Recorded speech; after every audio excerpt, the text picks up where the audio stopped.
Good morning. Good morning, good morning, my friends. God's blessings upon you. Let's praise the Lord together, my friends. We have all awakened in God's shelter. Now we've come to praise His name together. Good morning. Good morning. Good morning. Good morning. Good morning. Good morning. Good My morning. friends. My friends. Sing Hosanna. Hosanna. Hallelujah. Hallelujah. Allahu Akbar, Yahweh,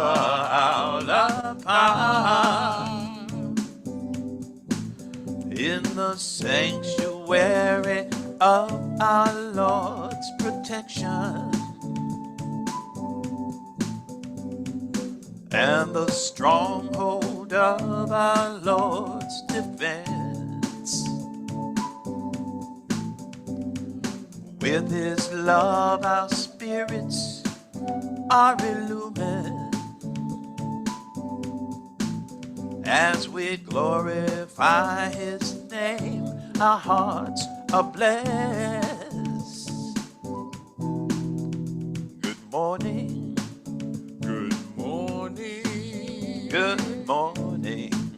Good morning. Good morning. Good morning, my friend. My friend. Good morning. Good morning. Good morning. Good morning. Good morning. Good morning. My friend. My friend. Good morning. Good morning.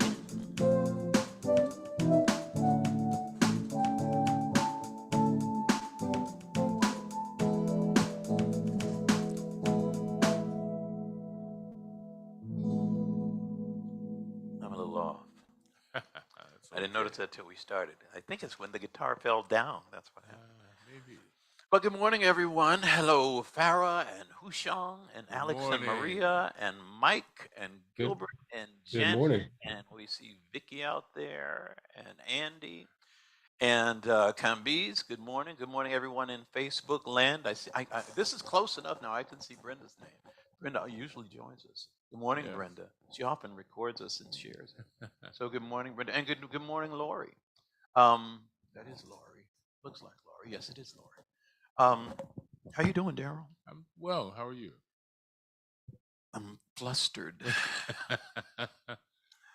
but I'm okay. I'm missing the lovely and talented Nini. Nini can't join us today. How's the balance out there, Andy? I trust your ears. Well, thank you very much. The balance seems to be pretty good. The overall volume is a little bit low, but the balance. What was that again? I said the the overall. Say it. Say it. Say it. He said the overall volume is low. Volume is low, my friend. We go back and forth on volume. There. I always feel like I wanted a little louder. He always says, "No, that's too loud, or that's loud enough." And he and Jeremiah, I think they both have like supersonic hearing, because they always agree on the level of sound. I always feel like it should be a little higher, but I acquiesce. But now, apparently, I have a comrade who feels the same. The pendulum, I think, went a little too far in the other direction. Oh, yeah, yeah, I think so too. We can fix that. Well, I'll tell you what. That's going to just blast it on this end. I don't know. Did that get louder? Slightly, yes. Okay, I guess I did. Okay, alrighty. I just noticed something. I think you adjusted your microphone so it was a little closer to your mouth. Okay, Just a alrighty. second ago. I And might now have your done that, but he volume's also pushed the volume lever up just a tad over. Yeah, your But volume. yeah, you're right. I did do that too because Yeah. the specs on this, it has to be like right in that position. But good morning, everyone, again. And now that we've gotten our little discussion about some of the technical stuff, I think it would be good to start with a prayer as always. And I think right now, maybe the unity prayer would be a good way to start. So let's begin. Oh my God, unite the hearts of thy servants and reveal to them thy great purpose. May they follow thy commandments and abide in thy law. Help them, O God, in their endeavor and grant them strength to serve thee. O God, leave them not to themselves, but guide their steps by the light of thy knowledge, and cheer their hearts by thy love. Verily, thou art their helper and their Lord. And I'm ashamed to say, I can't remember. Is that a prayer by Abdu'l-Baha or Baha'u'llah? I don't remember. Anyone out there know whether that came from Abdu'l-Baha or Baha'u'llah? I think it's Abdu'l-Baha, but I'm not sure. So we won't dwell on that. And you know, I said I'm flustered. Guess what I don't have? What don't you have? I don't have my book here. I don't have my book here. I think it's important that you have your book. It's not far away. And while he's looking for his book, no, I know where the book is. I will tell you what the book is. The book is, and what we're studying from, and have been studying from for weeks, is One Common Faith. And for those of you who are following along with us in the book, we happen to be on page 49, near the first paragraph at the bottom. So I'm sure he'll be back shortly with his book. So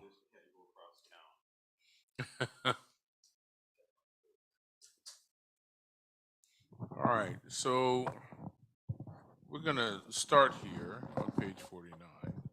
Well, now, Daryl, I know you want to get started.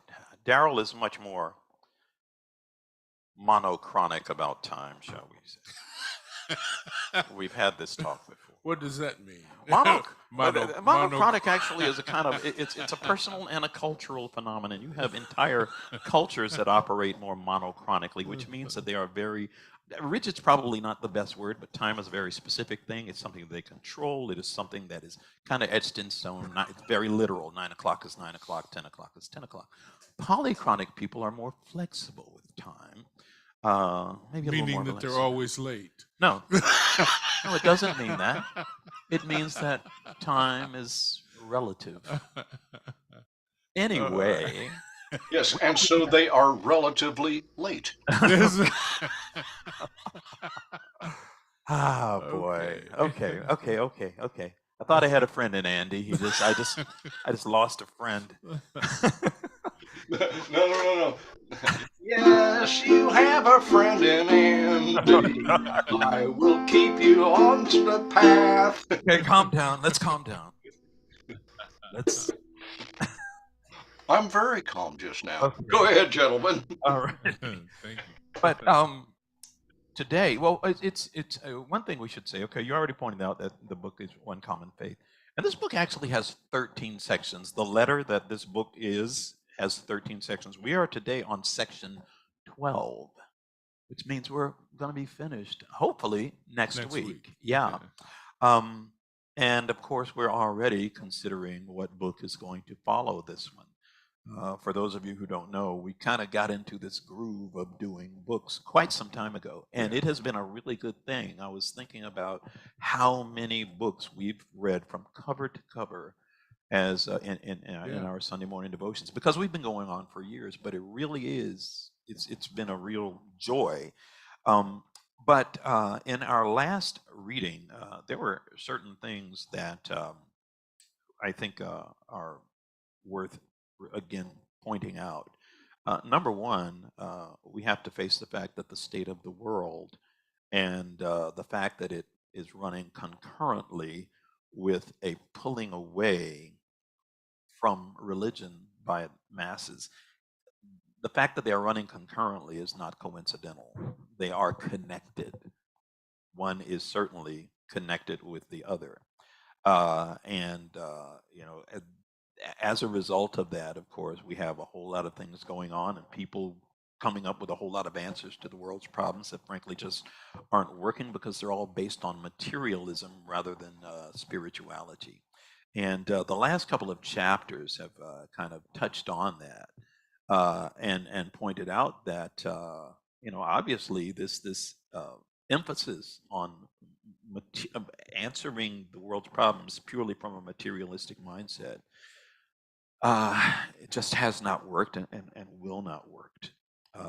And also, we're getting to this point about, or we got to this point about talking about the necessity of unity and how unity and self, the emphasis on unity and the emphasis on self, basically are mutually exclusive concepts. If we really want to work towards unity, we have to lessen the emphasis on self. And so now we're going to move into section 12, which is, you already told him the page. If you have the book, it's page 49. So, Daryl, please feel free to begin. Everything in its history has equipped the Baha'i cause to address the challenge facing it. Even at this relatively early stage in its development and relatively limited as its resources presently are, the Baha'i enterprise is fully deserving of the respect it is winning. It is winning. It is winning. I'll say that again. An onlooker need not accept its claims to divine origins in order to appreciate what is being accomplished. Taken simply as this worldly phenomena, the nature and achievements of the Baha'i community are their own justification for attention on the part of anyone seriously concerned with the crisis of civilization, because they are evidence that the world's peoples, in all their diversity, can learn to live and work and find fulfillment as a single race in a single global homeland. And I know you're going to stop me there. Had no plans on it. Fantastic. No, yes, I did. That the world peoples in all their diversity can learn to live and work and find fulfillment as a single race in a single global homeland. I was thinking about yesterday. And as you're reading this, I was thinking about yesterday. Tell them about yesterday.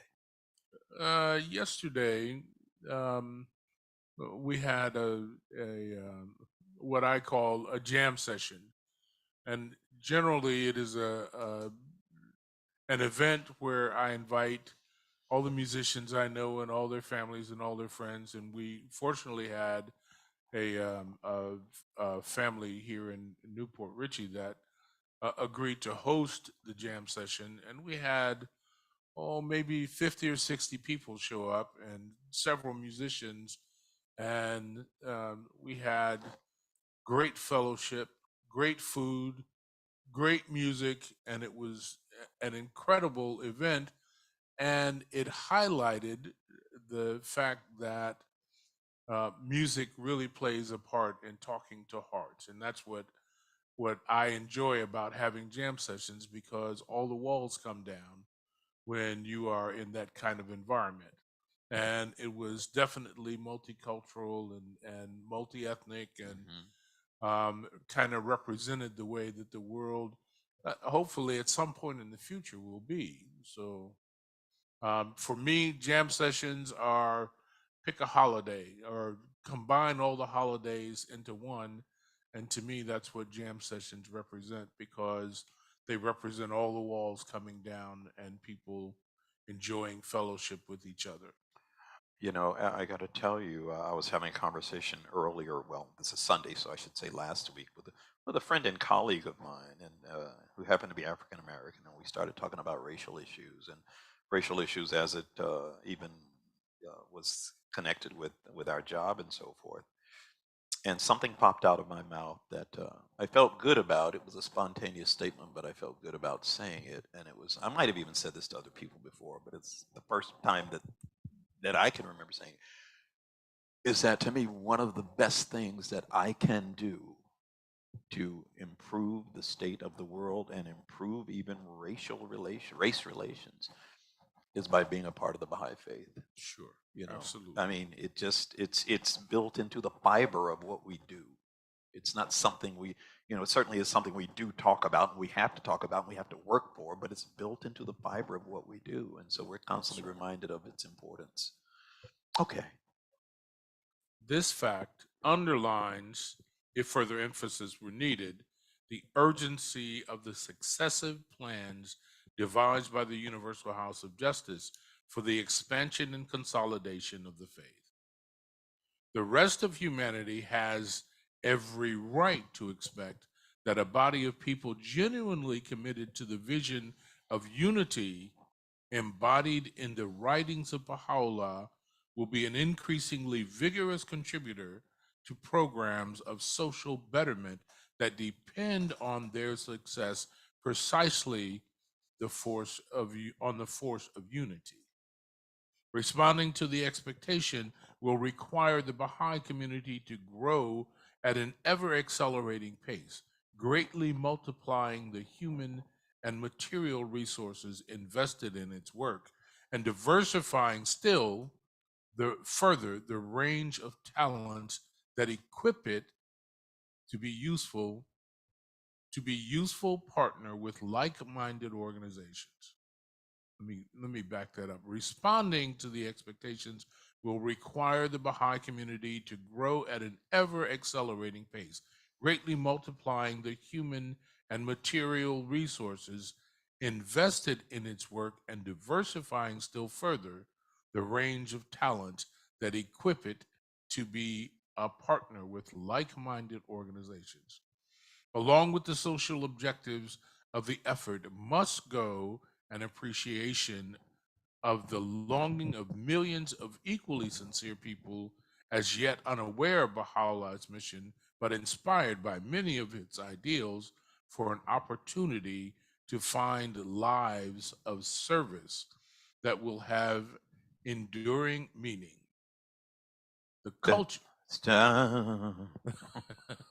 That's a lot. In fact, I really want to go back to the previous paragraph where we already stopped, but I look at that as a proclamation that the last part of that last sentence. Okay, it starts with it's a very long sentence taken simply as this worldly phenomena. But that last part of that sentence, I look at it as a proclamation. Let's leave everything out and let's just say the world's peoples, in all their diversity, can learn to live and work and find fulfillment as a single race in a single global homeland. Now, of course, there's a lot of context that precedes that, but to me, that even of itself is a huge proclamation. The world's peoples in all their diversity. Think of how in many other, let's say, traditions of faith, it was about separation. It was about separating themselves off. And I'm not pointing fingers or anything, but I think sometimes even among our groups, that sometimes some people, some individuals kind of have that mindset. And yet here we are told the world's peoples in all their diversity can learn to live and work and find fulfillment as a single race in a single global homeland. And then it goes on. This fact underlines, if further emphasis were needed, this fact underlines the urgency of the successive plans devised by the Universal House of Justice. And then it kind of put some pressure on us. The rest of humanity has every right to expect that a body of people genuinely committed to the vision of unity embodied in the writings of Baha'u'llah will be an increasingly vigorous contributor to programs of social betterment. It is not just about personal salvation anymore. No. It is about the globe, the world, all of humanity, social betterment that depend for their success precisely on the force of unity. And I just feel like those concepts, those statements are so huge, that they need to be again emphasized. Not to mention the fact down further, along with the social objectives of the effort, must go in appreciation of the longing of millions of equally sincere people as yet unaware of Baha'u'llah's mission, but inspired by many of its ideals, for an opportunity to find lives of service that will have enduring meaning. So, I mean, there's also that sense of purpose. I remember not some time ago, there was this trend in some communities of faith about, a purpose-filled life. What it says is that we have to set the standard. Yeah, yeah. Baha'u'llah has given us a mission, and through his writings and through his teachings, but we have to set the standard. Yeah. And if we set the standard, if we are the example, then you would think it would be a fairly simple thing that the rest of the world would follow. We'd like to think so. Yeah, we'd like to believe that. That's not always the case. We still have a few obstacles to overcome. I think it's also it can serve as a reminder, though, that hey, the eyes of the world are on you, even if they don't know you exist. By the time they find out you exist, yeah, they're gonna be wondering: are you all doing what you claim? Are you even trying to stand by the standards that are you trying to live by the standards that you claim to live by? It says that sentence, the rest of humanity has every right to expect that a body of people, and on and on and on and on and on. So it's saying, yeah, this is sort of like that, people are watching you. You can't just talk the talk. That's right. You have to be very careful about what labels you attach to yourself. Very, very true. So the culture of systematic growth taking root in the Baha'i community would seem, therefore, by far the most effective response the Friends can make to the challenge discussed in these pages. The culture of systematic growth taking root in the Baha'i community would seem, therefore, by far the most effective response the Friends can make to the challenge discussed in these pages. The experience of an intense and ongoing immersion in the creative word progressively frees one from the grip of the materialistic assumptions, what Baha'u'llah terms the illusions of the embodiments of satanic fancy that pervade society and paralyze impulses for change. It develops in one capacity to assist the yearning for unity on the part of friends and acquaintances to find mature and intelligent expression. The nature of the core activities of the current plan, children's classes, devotional meetings, and study circles, permits growing numbers of persons who do not yet regard themselves as Baha'is to feel free to participate in the process. The result has been to bring into existence what has been aptly termed a community of interest. As others benefit from participation and come to identify with the goals the cause is pursuing, experience shows that they, too, are inclined to commit themselves fully to Baha'u'llah as active agents of his purpose. Apart from its associated objectives, therefore, wholehearted prosecution of the plan. Let me back up. Apart from its associated objectives, therefore, wholehearted prosecution of the plan has the potentiality of amplifying enormously the Baha'i community's contribution to public discourse on what has become the most demanding issue facing humankind. Yeah, I'm glad you paused. Going back up near the top of the page, first of all, I will say, and I've said this before, I don't know if I've said this in any of our gatherings here, but I like the fact that Baha'u'llah refers to his followers as the Friends. The Friends, of course. We're not the saints. We're the friends.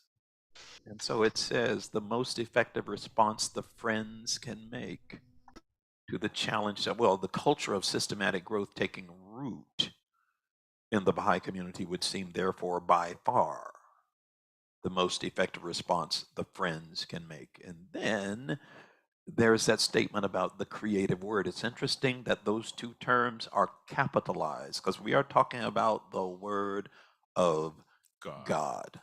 And so, yes, the experience of an intense and ongoing immersion in the creative word progressively frees one from the grip of the materialistic assumptions, which Baha'u'llah terms the illusions of the embodiments of satanic fancy that pervade society and paralyze impulse for change. You know, when you just that term or that phrase, materialistic assumptions. You know, we could spend a lot of time just talking about that. But again, Absolutely. it's that materialistic mindset towards solving problems, towards creating progress, toward et cetera, et cetera, et cetera. How I refers to it as satanic fancy, allusions of satanic fancy, of the embodiments of satanic fancy. Just wow, I'm gonna stop there because And the fact that he points that out makes you want to thank somebody, doesn't it? yeah, you're right. Just the fact that he points it out. Well, Just gentlemen, based on what we have just read, yes. that means that we need to alter a very commonly known song and go, oh, when the friends go marching in. Oh, when the friends go marching in. Oh, yeah, I want to be in that number. When the friends go marching in. Oh, my goodness. Thank you, Andy. Thank you, Andy. That's our first Andy moment. Right. Oh, man. Okay. I don't know if we can follow that. I don't know. We're gonna try. Oh man.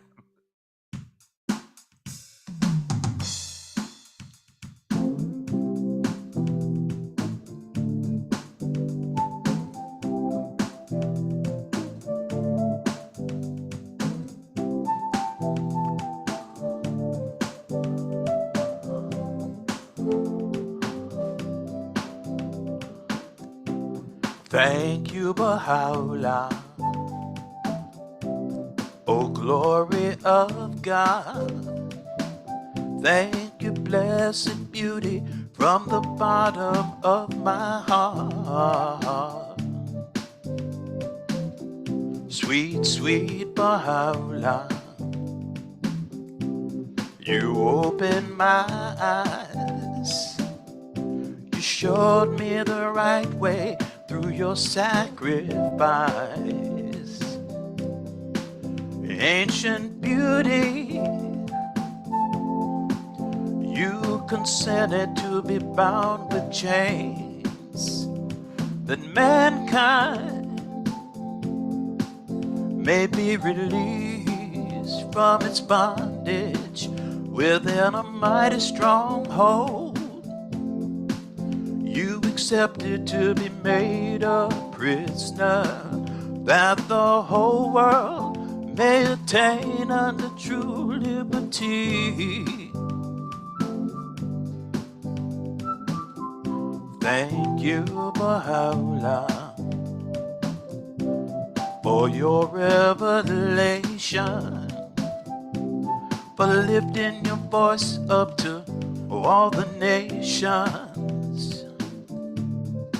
Sweet Baha'u'llah,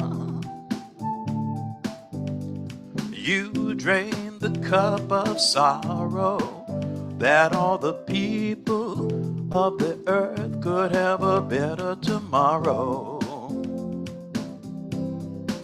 You accepted to be abased, that we may be exalted, suffered so many afflictions that we might prosper and flourish. You have come to build anew the whole wide world. And I just wanna offer up my thanks from the bottom of my heart. Thank you, Baha'u'llah. Thank you, Baha'u'llah. Thank you, Baha'u'llah. Oh, glory of God. Oh, glory of God. Oh, glory of God. Thank you from the bottom of my heart.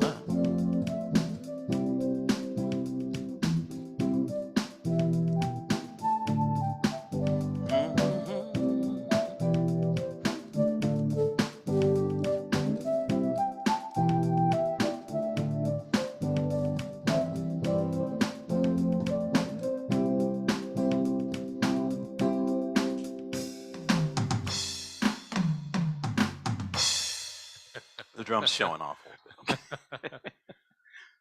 Thank you, Baha'u'llah. Typical drummer. Ah, boy. All right. I don't remember where we were, man. We were The culture of systemic growth. You already got that? No, we got to the end of that this paragraph, fact right? underlined. Yes. Where are we? Go for it. Where are we? If Baha'is are to fulfill Baha'is Baha'u'llah's. fulfill Baha'u'llah's. Okay. Yes. Go If for it. Baha'is, there's an if. Yes. If Baha'is are to fulfill Baha'u'llah's mandate, however, this whole thing about unity and social improvement of the globe, if Baha'is are to fulfill Baha'u'llah's mandate, however, it is obviously vital that they come to appreciate that the parallel efforts of promoting the betterment of society and of teaching the Baha'i faith are not activities competing for adventure. I really messed that up bad. For attention. I'm going to just read it over again. If Baha'is are to fulfill Baha'u'llah's mandate, however, it is obviously vital that they come to appreciate that the parallel efforts of promoting the betterment of society and of teaching the Baha'i faith are not activities competing for attention. Rather, are they reciprocal features of one coherent global program? Reciprocal features of one coherent global program. Differences of approach are determined chiefly by the differing needs and differing stages of inquiry that the friends encounter.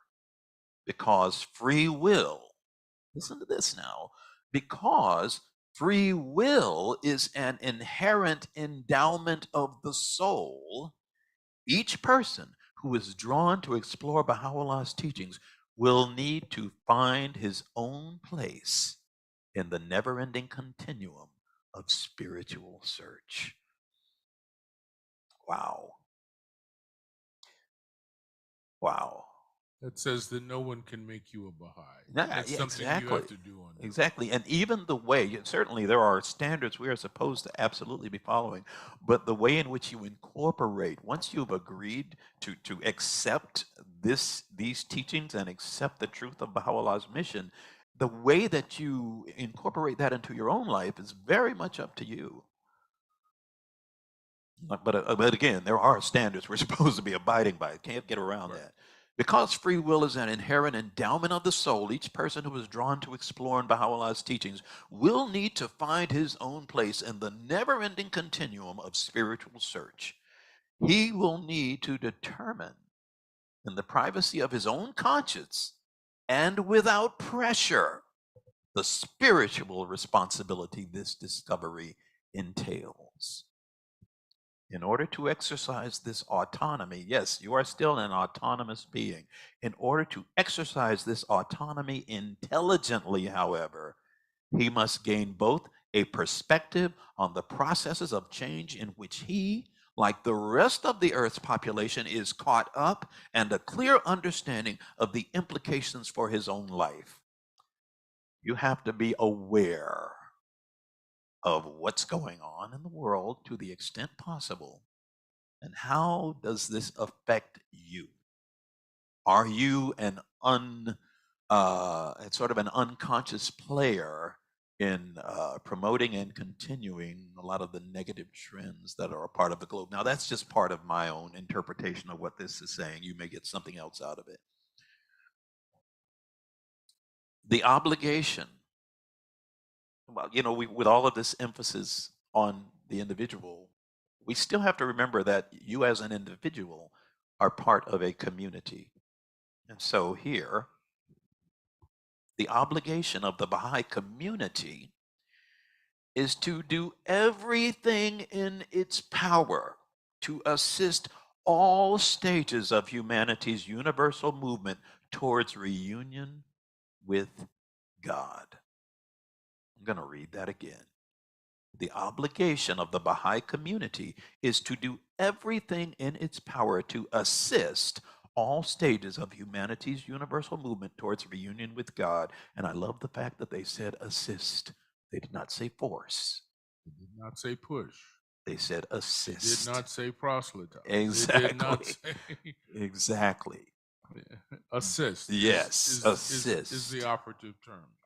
The divine plan bequeathed it by the Master, Abdu'l-Baha, the divine plan bequeathed it by the Master is the means by which this work is carried out. We assist the world with the plans put forth, with actually, well, I'll just say it the way it is, by the divine plan bequeathed it by the Master. And for anyone who, again, doesn't know, I repeat, that's Abdu'l-Baha. And that is the means by which this work is carried out. However central the ideal of the oneness of religion unquestionably is, therefore, the task of sharing Baha'u'llah's message, as we are doing now, the task of sharing Baha'u'llah's message is obviously not an interfaith project. While the mind seeks intellectual certainty, what the soul longs for is the attainment of certitude. I'm going to read that again. While the mind seeks intellectual certainty, what the soul longs for is the attainment of certitude. We're going to talk about that another time. We're running out of time. But that word, I don't know about you, but for me, that was a new word when I first started reading the writing. It sounds a lot like certainty. Is it related? Yes, comes from the same root, but it's different. It is different. Such inner conviction is the ultimate goal of all spiritual seeking, regardless of how rapid or gradual the process may be. For the soul, the experience of conversion is not an extraneous or incidental feature of the exploration of religious truth, but the pivotal issue that must eventually be addressed. The experience of conversion is not an extraneous or incidental feature of the exploration of religious truth, but the pivotal issue that must eventually be addressed. There is no ambiguity about Baha'u'llah's words on the subject let me read that again. There is no ambiguity about Baha'u'llah's words on the subject, and there can be none in the minds of those who seek to serve him. Now I will finish by reading to you a quote from Baha'u'llah. Verily I say, this is the day in which mankind can behold the face and hear the voice of the promised one. The call of God hath been raised, and the light of his countenance hath been lifted up upon men. It behooveth every man to blot out the trace of every idle word from the tablet of his heart, and to gaze with an open and unbiased mind on the signs of his revelation, the proofs of his mission, and the tokens of his glory. Excuse me, guys, you brought up something a while ago that I think was really important. And rather than leaving it hanging in the air, as it is right now, I would ask you to share with me and with us your understanding of the difference between certainty and certitude, which was mentioned in that paragraph just a moment ago. Oh boy, I wish you hadn't asked that question. I really, really do. All right, well, I can sing a funny song about it if you No. prefer. Yeah. Because I'm frankly, the Prince of Parodies, so well. I mean, I got a whole song on certitude, but I can only say what, and I know it is different. I had to look it up. Those two words are related. But certitude goes deeper than certainty. Certitude is that often the word that's used in the writings is to apprehend, and I used to think apprehend just meant to catch somebody, catch a criminal or whatever. But it means to have something to be so sure, so absolutely convicted of something as far as in an objective way. It is to know. It is not to simply to trust, not to simply believe, but to know. And to me, we can be certain of something and be absolutely wrong. So here's my way of looking at it. Certainty is kind of like an opinion. Any and everybody can have an opinion. Mm-hmm. Certitude is personal. Certitude is absolute assuredness. So certainty, you can be certain that a squirrel just ran across your yard. Okay, but if you are certitude says that wasn't a squirrel, it was a skunk, and you need to be careful. It becomes more personal because it can affect you in ways that you may not expect. So Oh, absolutely. You got a dead skunk in the middle. No, Andy, we're not gonna do that. We are not gonna do that. Oh, For my certainty, we won't. God. It's all in the right. middle of the road. Which, by the way, was one of my favorite Certitude songs. is much more personal and much more, and has a core, and that core needs to be you. I like that. Did you have anything you wanted to add to that, though, Andy? Based on what you're saying, people had certainty in 1491 that the earth was flat, but it was a certitude that in 1492 that it was round. Yes. There you go. Thank you so much. I like that example. Certitude is more empirical. All right. Well, folks. Oh, wow. We're running a little over. Yeah. Yeah. At this time, this is that time that we always like to have anyone that wants to share a prayer or a song or a reading of your choosing. This is that time. And before I forget about it, I want to say good morning to Adam. And I don't know if we said hello to Mike and Gilbert. Maybe we did, but good morning to all of you. And good morning to my cousin John in the Facebook feed.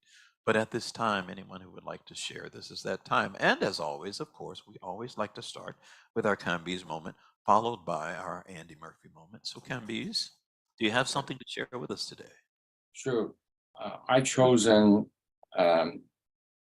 the hidden words from Baha'u'llah relative to whatever you read, today. Do you have my voice? Yes, we hear you Yes. fine. Okay.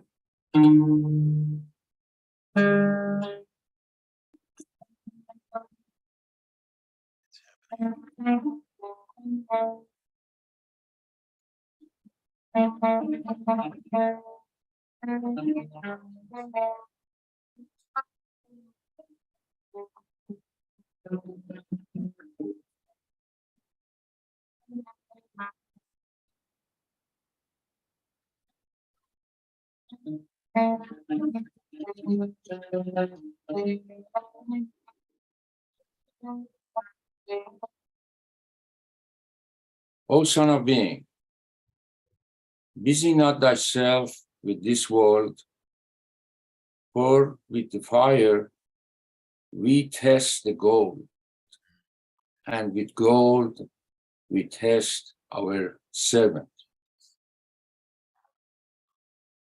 Thank you, Thank you. Camby. Thank you. Thank you. It's one of my favorite verses. Yes. Andy, do you have something else you'd like to share with us this morning?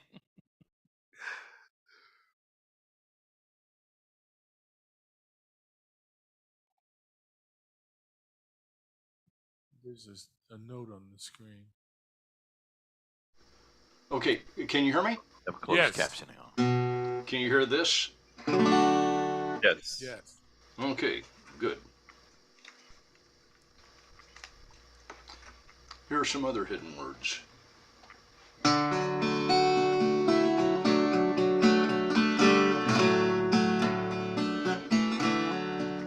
O Son of Spirit, with the joyful tidings of light, I hail thee, rejoice, to the court of holiness. I summon thee, abide therein, that thou mayest live in peace forevermore.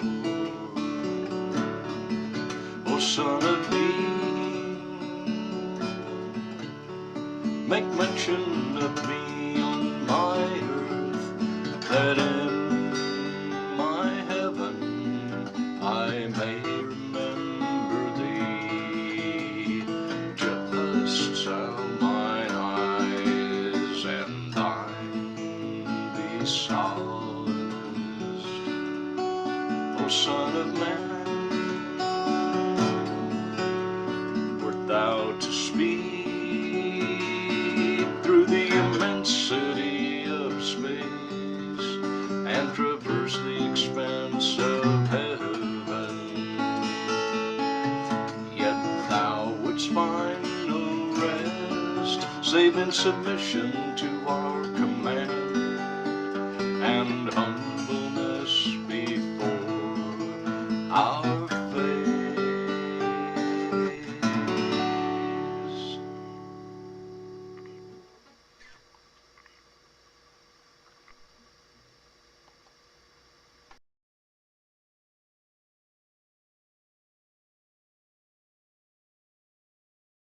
Thank you, Andy. Have a good day, Mike. Mike had to go. Is there anyone else who would like to share? Anyone? Humility exalteth man to the heaven of glory and power, whilst pride abaseth him to the depths of wretchedness and degradation. Baha'u'llah. Thank you, Farah. Thank you very much, Farah. Is there anyone else who would like to share? I also have a hidden word picked out to share this morning. Please, Alex. O ye dwellers in the highest paradise, proclaim unto the children of assurance that within the realms of holiness, nigh unto the celestial paradise, a new garden hath appeared, round which circle the denizens of the realm on high and the immortal dwellers of the exalted paradise. Strive then that ye may attain that station, that ye may unravel the mysteries of love from its wind flowers, and learn the secret of divine and consummate wisdom from its eternal fruits.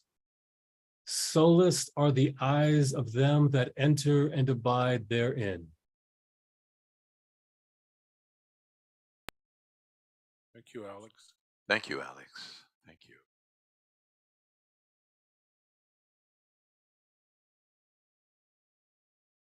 Anyone else? Is there anyone else who would like to share? Okay. Well, then, this is that time where we always like to remind folks, while I adjust our Facebook streaming camera, we like to remind people that this is a joint effort, a joint community effort. And because we have people from different communities that all come to be a part of this and come to help make it happen, But we always need to point out that we are coming to you through the kindness of the Clearwater Baha'is here in Florida. Clearwater Baha'is. This is, if you're in the Zoom, it is their web page that we are coming to you on. But there are other definitive sites that you can go to if you'd like more information about the Baha'i Faith. You can go to www.baha'i.org. You can go to www.baha'i.us, or you can go to www.bahaiteachings.org. And if you happen to be in the Tampa Bay Clearwater area, you can always go to the Clearwater Baha'i website at www.clearwaterbaha'is.org. And the one thing I'd like to say before we leave today is what I say to you every week, and that is the one thing that you can do to improve the life and the world around you and the community that you live in, that you'll never regret doing. It's always cheap and it won't cost you a thing, actually, and that is just share the love. I guarantee you won't regret it. We're going to have to do a very short version at this time. Thank you all for joining us. O people of justice, be as brilliant as the light, and as splendid as the fire that blazed in the burning bush. The brightness of the fire of your love will no doubt fuse and unify the contending peoples and kindreds of the earth, whilst the fierceness of the flame of enmity and hatred cannot but result in strife and ruin. We beseech God that he may shield his creatures from the evil designs of his enemies. He verily hath power over all things. Let your vision be world embracing. Let your vision be world embracing.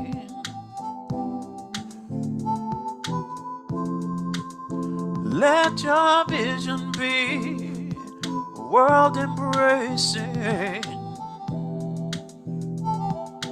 Oh, oh.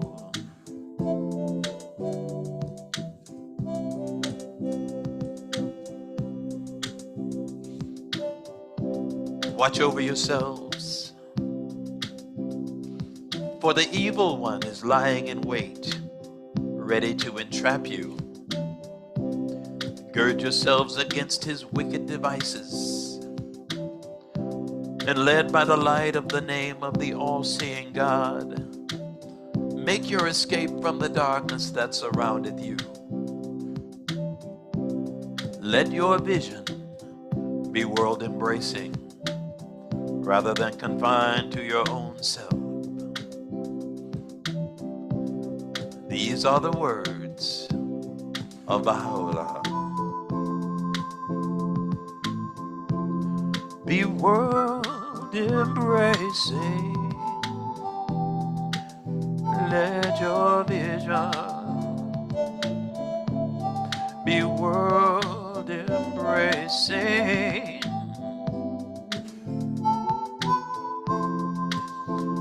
Let your vision be world embracing. Whoa, whoa.